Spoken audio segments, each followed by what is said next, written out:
ఇచ్చిన మాట తప్పితే ఓటు వేయొద్దని చెప్పిన దమ్మున్నడు జగను.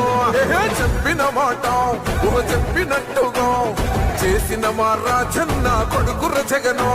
ఏ కష్టం రావద్దని పేద గుండెకు ప్రతి పథకం పంపిండుర గడప గడపకు. పులి గడపలో పులి పుట్టినట్టే పుట్టిండురా. జెండలు జత కట్టడమే మీ ఎజెండా, జనగుండల గుడి కట్టడమే జగను ఎజెండా. బలిరా బలి బలిరా బలిరా, పులి వెందులలో పుట్టిందా పులిరా. కుర్చీల కూర్చోవడమే మీ ఎజెండా, కుర్చీ జనమే ఇవ్వాలన్నది జగను ఎజెండా. బలిరా బలి బలిరా బలిరా.